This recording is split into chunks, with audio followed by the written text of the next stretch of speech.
Hello बच्चों, फिर से हाजिर हूँ फंक्शनल आइसोमेरिज्म को लेके। ठीक है, फंक्शनल आइसोमेरिज्म क्या होते हैं इनको सबसे पहले समझ लेते हैं ना। तो फंक्शनल आइसोमेरिज्म के लिए क्या करना होगा आपको, सबसे पहले compounds having same molecular formula. याद रहे हमेशा कि जब भी आइसोमेरिज्म की बात आएगी उसमें एक चीज़ कॉमन होना चाहिए, क्या? मॉलिक्यूलर फॉर्मूला सेम होनी चाहिए। ओके, मॉलिक्यूलर फॉर्मूला सेम हो लेकिन उसके स्ट्रक्चर में अंतर हो, है ना। ऐसा कंपाउंड जिनका मॉलिक्यूलर फॉर्मूला सेम हो और उसके स्ट्रक्चर में अंतर हो रहे हैं, और अंतर होने की वजह क्या कह रहा है ना कि not because change in the functional group. मतलब सर फंक्शनल ग्रुप में चेंजिंग होना ये अलाउड नहीं है, ये रीजन नहीं है कि अगर फंक्शनल ग्रुप चेंज हो गया तो वो फंक्शनल आइसोमर्स कहलाएंगे। क्योंकि हम लोगों ने पढ़ा है ना कि सर पेरेंट चेन में डिफरेंस आ गए तो चेन आइसोमर्स कहलाएंगे। ठीक है, अगर किसी सब्स्टिट्यूएंट या किसी फंक्शनल ग्रुप या किसी मल्टीपल बॉन्ड के पोजीशन में अगर डिफरेंस आ गए तो वो आपके क्या कहलाएंगे, कौन सा? तो पोजिशनल आइसोमर्स, है ना।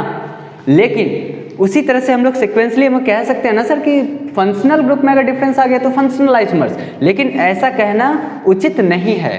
क्या कहोगे सर? ऐसा कंपाउंड जिनका मॉलिक्यूलर फॉर्मूला सेम हो और उसके स्ट्रक्चरल फॉर्मूला में अंतर हो, अंतर होने की वजह फंक्शनल ग्रुप में चेंजिंग होना, ये नहीं, ये उचित नहीं है फंक्शनल ग्रुप का, है ना, चेंजिंग होना। तो क्या सर? तो फंक्शनल ग्रुप अगर खुद में चेंज हो रहा होगा, इटसेल्फ अगर चेंज हो रहा होगा, तो ऐसे आइसोमर्स क्या कहलाते हैं बच्चे? फंक्शनल आइसोमर्स कहलाते हैं। ठीक है, तो फिर से ऐसा कंपाउंड जिनका मॉलिक्यूलर फॉर्मूला सेम हो और उसके स्ट्रक्चर में अंतर हो, अंतर होने की वजह फंक्शनल ग्रुप का चेंजिंग होना नहीं, बट फंक्शनल ग्रुप अगर खुद में चेंज होता है वैसे आइसोमर्स क्या कहलाएंगे? फंक्शनल आइसोमर्स कहलाएंगे। और उसकी फेनोमेना क्या कहलाएगी बेबी? सॉरी हाँ यार निकल गया। हाँ, वैसे आइसोमर्स क्या कहलाएंगे? फंक्शनल आइसोमर्स कहलाएंगे। ठीक है, खैर हो जाता है, मुंह से निकल गया, सॉरी। तो इसमें सबसे पहले इन दोनों का मॉलिक्यूलर फॉर्मूला चेक करें, इन दोनों का मॉलिक्यूलर फॉर्मूला चेक करें।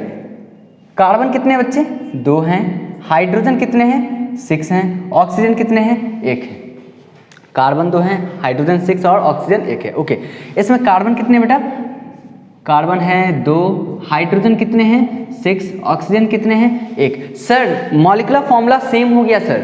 हाँ, तो क्या करें इसमें? सर मॉलिक्यूलर फॉर्मूला सेम हो गया, स्ट्रक्चर में अंतर आ रहे हैं सर। देख लीजिए सर, यहाँ पे ऑक्सीजन के दोनों साइड कार्बन है बट यहाँ ऑक्सीजन के एक ही साइड कार्बन है सर। स्ट्रक्चर में अंतर आ रहे हैं। अंतर होने की वजह क्या बता रहा है कि अंतर होने की वजह बेटा ये क्या है? अल्कोहल। ये क्या है? ईथर। तो सर अल्कोहल और ईथर एक दूसरे के फंक्शनल आइसोमर्स होंगे क्योंकि दोनों की प्रॉपर्टीज डिफरेंस है, दोनों की प्रॉपर्टीज में काफी अंतर है। एक अल्कोहल है, अल्कोहल मीन्स लोग लेता है, ईथर नहीं लेता, है ना। अल्कोहल को लोग लेते हैं, ईथर नहीं लेते, ऐसे समझ सकते हैं आप लोग, है ना। तो मॉलिक्यूलर फॉर्मूला सेम हो, स्ट्रक्चर में अंतर हो, अंतर होने की वजह अलग अलग फंक्शनल ग्रुप नहीं, तो वो फंक्शनल ग्रुप खुद में अगर चेंज हो रहा है तो वैसे आइसोमर्स क्या कहलाएंगे? फंक्शनल आइसोमर्स कहलाएंगे। वैसे आइसोमर्स क्या कहलाएंगे बच्चे? फंक्शनल आइसोमर्स कहलाएंगे। चलिए इसको पहले नोट करें, फिर हम और भी क्वेश्चंस इसमें लेते हैं। ठीक है,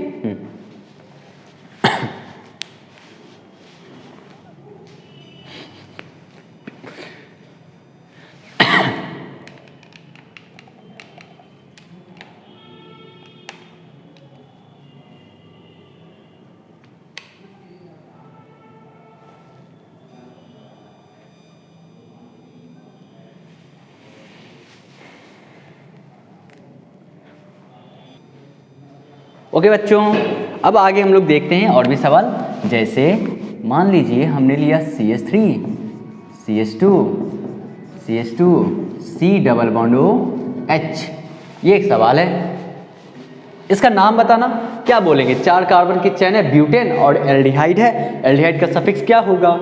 L होगा, तो क्या कहेंगे? ब्यूटेनल। ठीक है, CH2, C double bond OH, है ना। अच्छा बेटा एक बात बताओ सर, ये है एल्डिहाइड, ये है कार्बोक्सिलिक एसिड, अलग अलग फंक्शनल ग्रुप हैं सर। तो इसका मतलब ये दोनों एक दूसरे के फंक्शनल आइसोमर्स होनी चाहिए सर। अलग अलग फंक्शनल ग्रुप है सर, तो होनी चाहिए सर, लेकिन ऐसा नहीं। आपको पहली दफ़ा मैंने कहा कि सबसे पहले मॉलिक्यूलर फॉर्मूला चेक कर लो, कितने कार्बन है बच्चे इसमें सर कितने कार्बन दिख रहे हैं? 4 कार्बन दिख रहे हैं। हाइड्रोजन कितने दिख रहे हैं? 3 2 5 2 7 1 8 हाइड्रोजन दिख रहे हैं अपन को, और एक ऑक्सीजन दिख रहा है सर। बट यहाँ पे कार्बन कितने? 4 हाइड्रोजन 3 2 5 2 7 1 8 ऑक्सीजन 2। बच्चों मॉलिक्यूलर फॉर्मूला सेम है क्या? नहीं सर। जब मॉलिक्यूलर फॉर्मूला सेम ही नहीं है तो काई को आइसोमर्स? आइसोमर्स का मतलब ही होता है कि मॉलिक्यूलर फॉर्मूला सेम होनी चाहिए। बट यहाँ क्या मॉलिक्यूलर फॉर्मूला सेम है? नहीं है। इसका मतलब ये आइसोमर्स होगा कि ना होगा? सर ये आइसोमर्स ही नहीं है सर, क्योंकि दोनों का मॉलिक्यूलर फॉर्मूला ही सेम ना है। बुझे कि ना बुझे? ठीक है, तो ये हो गया। अच्छा, इसके अलावा सर अगर मैं ऐसा ले लूँ CH3 CH2 C double bond O CH3, okay. अच्छा sir CH3 CH2 C double bond O H अगर मैंने ले लिया तो इसमें बताओ कार्बन कितने हैं टोटल? 4 हैं। हाइड्रोजन 3 2 5 3 8 हैं। ऑक्सीजन 1 हो गया। इसमें कार्बन कितने हुए? 4 हाइड्रोजन 3 2 5 2 7 1 8 H हैं। ऑक्सीजन कितने? 1 हैं। सर दोनों का मॉलिक्यूलर फॉर्मूला सेम हो गया सर, ओके। बट बेटा ये बात बताओ, ये क्या है? ये कीटोन, और ये क्या है? ये एल्डिहाइड। एल्डिहाइड और ketone, yes sir, aldehyde and ketone एक दूसरे के फंक्शनल आइसोमर्स होंगे सर, एक दूसरे के फंक्शनल आइसोमर्स होंगे। क्यों? क्योंकि दोनों का मॉलिक्यूलर फॉर्मूला सेम है सर, दोनों का स्ट्रक्चर में अंतर है सर। स्ट्रक्चर में अंतर होने की वजह सर एल्डिहाइड कीटोन में या कीटोन एल्डिहाइड में कन्वर्ट हो रहे हैं।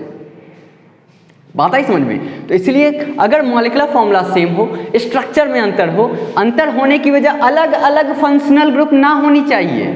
तो फंक्शनल ग्रुप खुद में अगर चेंज हो रहा है, ठीक है, तो वैसे आइसोमर्स क्या कहलाएंगे? फंक्शनल आइसोमर्स कहलाएंगे। बोलो ना, जैसे यहाँ ईथर था, एक अल्कोहल था, तो अलग अलग प्रॉपर्टीज है सर, लेकिन दोनों का मॉलिक्यूलर फॉर्मूला सेम हो गया, अलग अलग प्रॉपर्टीज है, लेकिन एक अल्कोहल है और दूसरा ईथर है, दोनों एक दूसरे का फंक्शनल आइसोमर्स होगा। Is that clear? चलिए नोट करें।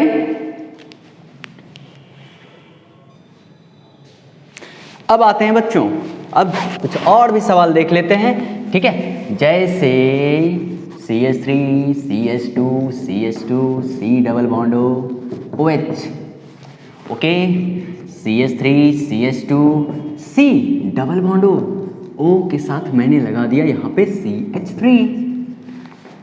हाँ जी सर, ये एक सवाल है और इस सवाल में आपसे पूछा जा रहा है, बताओ बेटा ये दोनों एक दूसरे की कौन से आइसोमर्स हैं। तो कौन से आइसोमर्स के लिए क्या करोगे? तो पहले मॉलिक्यूलर फॉर्मूला निकाल लो। कितने कार्बन? 4 कार्बन। हाइड्रोजन कितने होएगा? 3 2 5 2 7 1 8 होएगा। ऑक्सीजन 2 होएगा। बोलो ना, इसमें कार्बन कितने? 4। हाइड्रोजन कितने? 3 2 5 3 8। Oxygen 2। Okay sir, molecular formula same आ गया सर, बल्ले बल्ले सर, बल्ले बल्ले। सर ये क्या है? ये कार्बोक्सिलिक एसिड है बेटा, कार्बोक्सिलिक एसिड, ओके। और ये क्या है? ये एस्टर है। ये क्या है? एस्टर। तो सर दोनों का मॉलिक्यूलर फॉर्मूला सेम है सर, लेकिन प्रॉपर्टीज में अंतर है, एक कार्बोक्सिलिक एसिड, दूसरा तो एस्टर है ना। एस्टर वनीला फ्लेवर, यानी कि ये आपका फ्लेवर के रूप में यूज़ किया जाता है ना। तो खैर इसका यूज़ तो हम लोग पढ़ेंगे कार्बोक्सिलिक एसिड चैप्टर में, एल्डिहाइड कीटोन कार्बोक्सिलिक एसिड में। बट अपने को ये समझाओ कि कार्बोक्सिलिक एसिड और एस्टर दो अलग अलग फंक्शनल ग्रुप हो गए? नहीं, अलग अलग है sir, but carboxylic acid converted into ester, ester carboxylic acid है ना, सीधा समझो वाइस वर्सा। तो इसका मतलब ये दोनों एक दूसरे के कौन से आइसोमर्स होंगे बेटा? फंक्शनल आइसोमर्स होंगे, ठीक है। चलो ये वीडियो थोड़ा सा ज़्यादा बढ़ेगा, 12-13 मिनट में जाएगा, है ना। कुछ सवाल और भी क्लियर कर लूँ मैं, ओके। तो सबसे पहले समझिएगा अच्छे से। हाँ जी, इसमें आप ले लो सर कौन सा, मान लो हमने लिया CH3 CH2 CH2 NH2, okay okay sir, okay. CH3H, okay sir, ये भी चलेगा सर। CH3 and CH3 और CH3। Okay sir, very good. ये 1 हो गया, ये 2 और ये 3। और आपसे मैंने पूछा बेटा बताओ 1 and 2 में क्या रिलेशन, सॉरी हाँ 1 and 3 में क्या रिलेशन, एंड 2 and 3 में क्या रिलेशन है ना। सर अंग्रेजी ना बतियाइए सर, थोड़ा समझाइए, है ना। देखो बेटा सबसे पहले मॉलिक्यूलर फॉर्मूला चेक कर लो इसका। मॉलिक्यूलर फॉर्मूला कैसे निकालेंगे, तो सारे सेम एटम को काउंट करो। क्या है सेम एटम इसमें बताओ। कार्बन कितने 3, हाइड्रोजन कितने 3 to 5 to 7 to 9, नाइट्रोजन 1। इसमें भी कार्बन 3, हाइड्रोजन 9, नाइट्रोजन 1। इसमें भी कार्बन 3, हाइड्रोजन 9 और nitrogen 1। Sir molecular formula same हो गया सर। ओके बेटा एक बात बताओ, nitrogen is attached with carbon from एक साइड, हाँ एक वन साइड, तो क्या कहलाएगा प्राइमरी एमीन। ये 1 डिग्री अमीन है।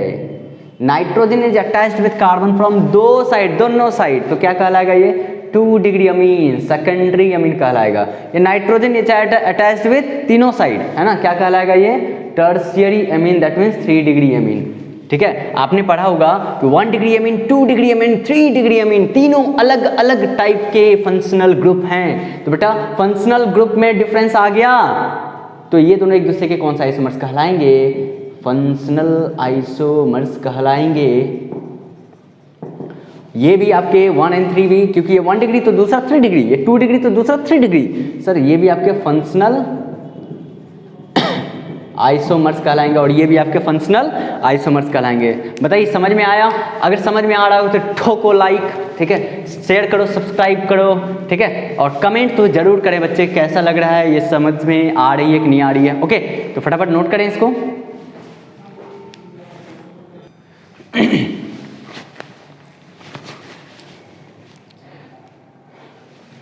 हाँ जी बच्चों, तो इसमें हम लोग सबसे पहले क्या करेंगे, सबसे पहले चेक करना होगा सर मॉलिक्यूलर फॉर्मूला क्या होनी चाहिए, सेम होनी चाहिए, है ना। स्ट्रक्चर में अंतर होनी चाहिए, अंतर होने की वजह से जो भी होगा क्या फंक्शनल ग्रुप का अलग अलग होना नहीं, ठीक है। बट अल्कोहल एंड ईथर एक दूसरे के फंक्शनल आइसोमर्स होते हैं, वो तभी होंगे जब दोनों का मॉलिक्यूलर फॉर्मूला सेम और स्ट्रक्चर में अंतर हो, ठीक है। दूसरा एल्डिहाइड एंड कीटोन एक दूसरे के फंक्शनल आइसोमर्स होंगे, बट कंडीशन होनी चाहिए मॉलिक्यूलर फॉर्मूला सेम और स्ट्रक्चर में अंतर।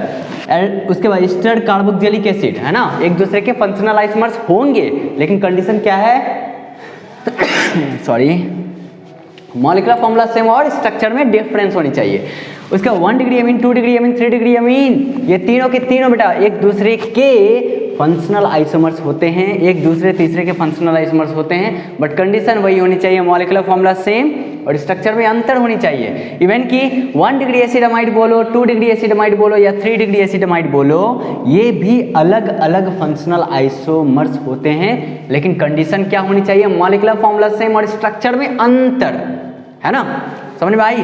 तो यहाँ पे इस फंक्शनल आइसोमर्स का कहानी खत्म होती है ना। इससे रिलेटेड मैं क्वेश्चंस एक साथ कराऊंगा, ठीक है। तब तक के लिए फिर से मिलते हैं अगली क्लास में मेटामेरिज्म के साथ। Thank you. ये वहाँ पे हो रहा था? नहीं सर, बस रिकॉर्ड कर रहे हैं सर। अरे वाह।